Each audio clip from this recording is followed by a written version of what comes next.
Just looking at them, obviously statistically, you got to respect what they've done. I think they've given up one touchdown in ACC play, and I think that was to Duke. I'm actually to Florida State, and I don't think they gave up offensive touchdown to Duke. So they're physical. They got a lot of experience, especially in the front seven. A lot of those guys are returning. I think number 8's probably the only newcomer up front that we didn't see last year. On the back end, they're long, athletic. Their safeties are rangy. They can play man coverage. The defensive coordinator does an unbelievable job of mixing it up. So just really trying to study him to kind of see what his tendencies are. But inside that box, they're downhill. Their defensive ends. It always seems like they got the longest defensive ends in the country. I mean, those guys are 6'6", 6'7". I think they had one 6'9" last year. So they can play the zone read and then allow the backers to fill. So we're still looking at them, trying to figure out where we can attack them. But when you pop them on film, they play hard. It's kind of like Notre Dame. They play hard. They play through the whistle. They're blue-collar guys. They're tough, physical. So it's going to be a good challenge for our guys on offense at every position, from offensive line to backs running hard to the quarterback making the right decisions on where to go with the ball, receivers winning the one-on-one matchup. So it's going to be a good challenge for our guys. You're starting to see, I guess maybe not start, but you've seen more, zone you have man at times this year. Now that the running game's doing so well and it's opening things up, the receivers and the tight ends, they love seeing man. Do you as a play caller enjoy seeing that as well? Throwing the ball, you definitely like man coverage because you feel like we got good skill guys, and that's what they prepare for all year. Obviously, zone, it's a little bit easier to kind of feel where the pockets are to where to throw the ball, but man coverage, you got opportunity for big plays if you can win the one-on-one matchups. In the run game, obviously, they load the box, so you got to get the ball on the perimeter to be able to run it versus man teams, and so we're looking at some options there to be able to get the ball outside. But, it varies week to week, so you got to be prepared for both. So you got to have a plan. But it is good to see some man coverage for our skill guys to be able to make some big plays down the field. Hunter Renfro up to the first team on the depth chart ahead of Jermon Hopper. What made you guys decide to make that decision? Well, just consistency. He comes out, he competes every single play. He's got ice water in his veins. You see him make some big time catches. He's not afraid of the big time. He doesn't get big-eyed. He's just a football player. And he went out and he's produced. And again, the objective here is to play the best guys that give us a chance to win. And right now he's playing at a high level. He's very confident, and his quarterback has confidence in him making plays when he throws the ball in his direction. Is it his number that kind of, why he kind of is that kind of player? I mean, the way he runs routes. I mean, Right. Davis has said that he runs routes better than anybody. What he does on McKenzie is practice. Right. I think it's a combination of his hunger. He's got a coaching background, and his dad's a high school coach, so he grew up around it. He was a quarterback, so he understands how to perform under pressure. He understands the attention to detail. He's a blue-collar guy. He just wants to do his job to the best of his ability. He doesn't care about the statistics, any of that kind of stuff. So I think it's a combination of, his background and just his personal demeanor, because when you look at him, he's not a flashy guy. He's just going to get his job done. So I think it's a combination of several things with him. How do you this week kind of focus on BC when you got other things distracting you maybe at home? Well, it's been that way all year, and my wife and I have an understanding that when I'm at work, she understands that her responsibility is to kind of take care of the home while I'm at work, and she hasn't put any pressure on me. Now, I do know that there was a change in the date, so I did get in a little bit of trouble for that because I didn't pay attention enough to know that the date was moved up on me. But otherwise, she does it. I do know that it is Wednesday, so I know that it's coming Wednesday. I told everybody on staff it was Thursday because we had it planned out, but there was a situation with her doctor going off call, so she wanted her doctor to be there for delivery, so we moved it up to Wednesday. But other than that, she does a great job of handling all those responsibilities and takes a lot of pressure off of me. And then the staff's been great.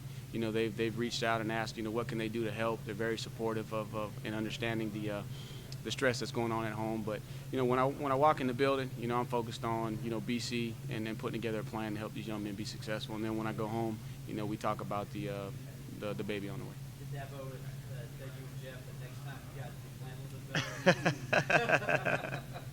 A little bit, and then hopefully this will be it for us. I think my wife she wants to. I want another one. I want my little girl. I want Daddy's little girl. But in fairness to her in this profession, it's probably easier with boys. So she don't want any girls. So she got her 2 boys, so she's happy.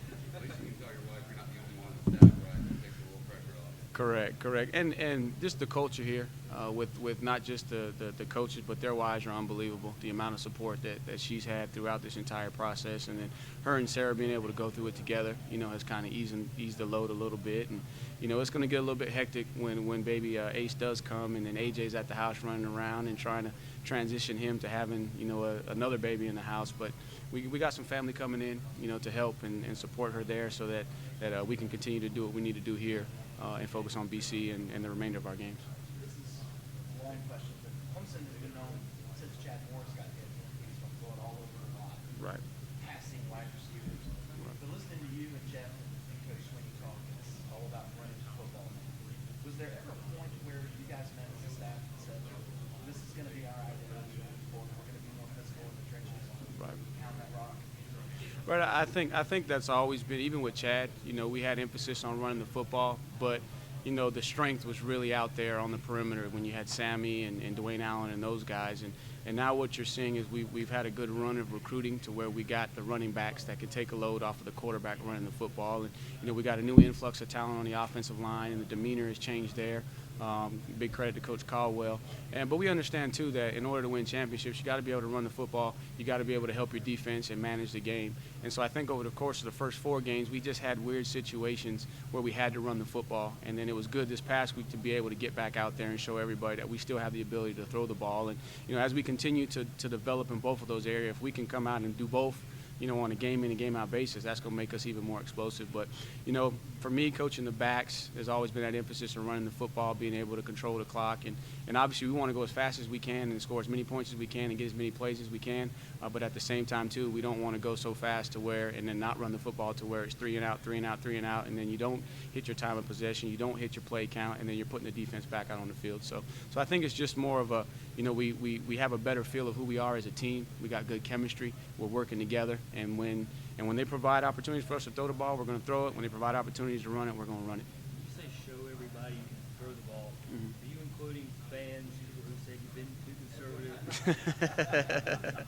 Well, I have gotten that question a little bit and really hadn't focused on it because throughout the course of the game, what Jeff and I are trying to do is get a feel for what is the defense doing, what are they giving us, what's being successful, and obviously we got a bunch of calls on the sheet that we want to get to, but more importantly, we want to be successful. And so you're seeing that we're coming back to some of the things that have worked, and fortunately for the first 4 games, it's been mostly the running game. And then you had the situation versus Notre Dame, you're in almost a hurricane, and you're having success running the ball, and then in the fourth quarter, obviously we didn't expect them to kind of come to life like they did, and so we still we're trying to manage the game running the football. But yeah, just to show we still have those guys, and I think the biggest breath of fresh air is the offensive line was probably challenged more than anybody coming into the season. Probably looked at as the weak spot on our offense. And for those guys to have the success that they've had, and obviously they still got a lot of work to do. They're still getting better week in and week out. But for them to have the success, I think it just builds confidence going forward. And again, each defense is going to present opportunities. There's something that they're going to gear their plan towards taking away. And I think the first couple of games outside of Wofford and App State, they were geared on taking some of the passing game away from us and making us run the football. And the guys, they accepted the challenge and they found a way to get it done.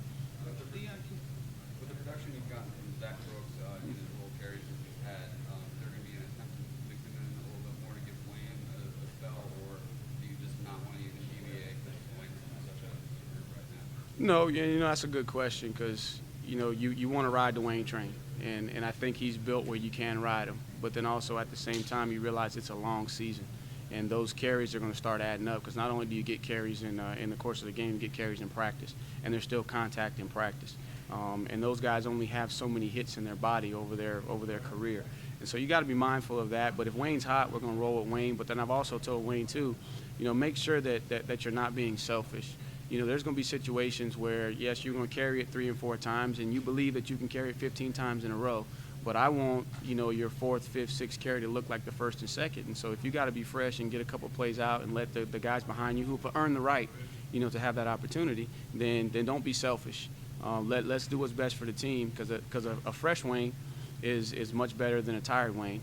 And then also, too, a tired back means poor ball security. So I think it's a combination of Zach's emergence and being able to get in there and have some success and show some productivity, and then also too trying to manage Wayne, understanding that he's the guy and we want to ride him, but also keep him, because if you watch the Notre Dame game, he broke a long run and couldn't finish it because he was tired, because he had worked. He had really worked. And so hopefully being able to spread that out a little bit, so in the fourth quarter he's still playing fast, because I think that's one of his best assets. When he plays fast and he runs fast, he can make plays happen and make things happen when there's nothing there. Coach Deion Kane saw his workload increase on Saturday. What did you see Saturday out of him that gives you confidence in including him in the game plan moving forward? Just consistency and throughout the course of the game. In practice, you'll see those same flashes that you guys saw on Saturday, but then you'll see, maybe a freshman mistake at times. But what you saw this past week is he was dialed in, he was locked in, he was making plays, and then he was making plays without the ball as well. You saw him out there lead blocking for some long runs, so you knew he was in position. So just a better understanding of the system to be able to function in all situations. Because again, we have packages, like we have a package for Ray we started the game with, and then we came back and, unfortunately it's a good learning experience for him putting the ball on the ground. You hate to have a turnover, but, for him to increase his workload, then he's got to perform under those situations. But it's very difficult throughout the course of the game to just mix and match and put those guys in there. You need to be able to throw them in a drive and keep on going and not have to change what you're doing, and that's what you saw when Deion was in there. We didn't have to change, so he's getting more comfortable with the system.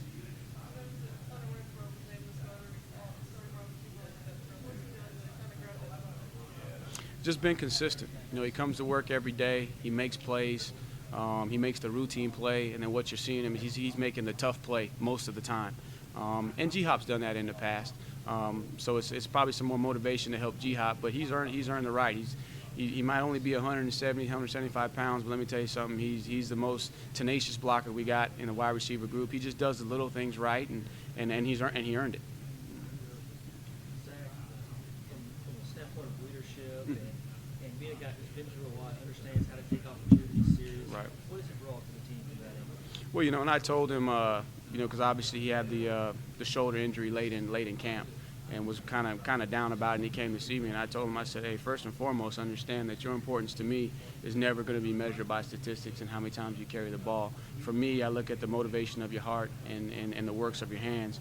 And the culture in our running back room wouldn't be what it is without Zach Brooks and that leadership that he provides, because of the perseverance, but just his daily commitment to be his best, to persevere, to always have a positive attitude, to require, even though he's not the starter, he prepares like the starter. He demands that Wayne prepares, to a certain level, because he learned that from Andre Ellington, and he's able to carry that forward. So just having him in my room, whether he's carrying the football or not, you can't measure how much he means to that room just because of who he is as a person.